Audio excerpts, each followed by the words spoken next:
ذرا سوچ، اتنے بڑے سید حضرت بایزید بستامی رحمت اللہ علیہ، جو اللہ کے کامل ولی،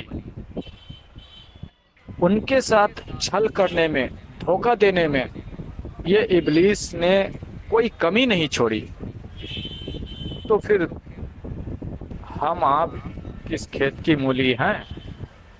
تو اس مغالطے میں، اس دھوکے میں مت رہے، اور یہ گمان اپنے اندر مت پال کہ میرا تو حج قبول ہو گیا۔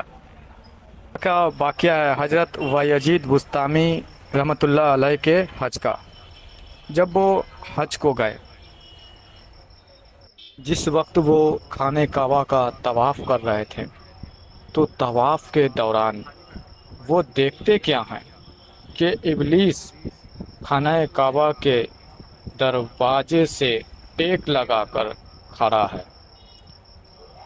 وہ ابلیس کسی کو نظر نہیں آ رہا، پر حضرت بایزید رحمۃ اللہ علیہ کو وہ دیکھ رہا۔ اللہ والے ہیں نا، اللہ کے دوست، اللہ کے ولی ہیں، اور اللہ والے جو ہوتے ہیں، جو ولی اللہ ہوتے ہیں، ان کی نظروں سے نہیں تو ظاہر اور نہ تو باطن کچھ بھی چھپ نہیں سکتا۔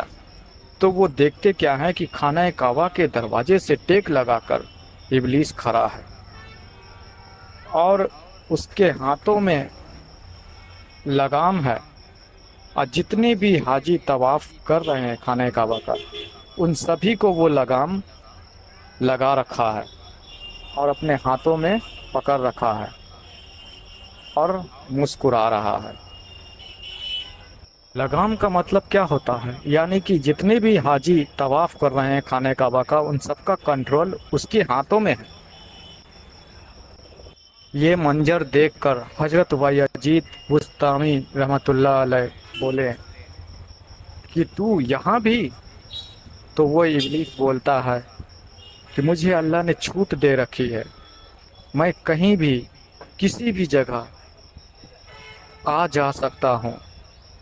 مسجد میں نمازیوں کے پاس قرآن کی تلاوت کرتے وقت، حتیٰ کہ خانہ کعبہ میں بھی مجھے اجازت ہے، میں کہیں بھی آ جا سکتا ہوں۔ تب حضرت بایزید بستامی رحمۃ اللہ علیہ بولے کہ اللہ کا شکر ہے میرے اوپر کہ تو مجھے لگام نہیں لگا سکتا، تیرا مجھ پر قابو نہیں۔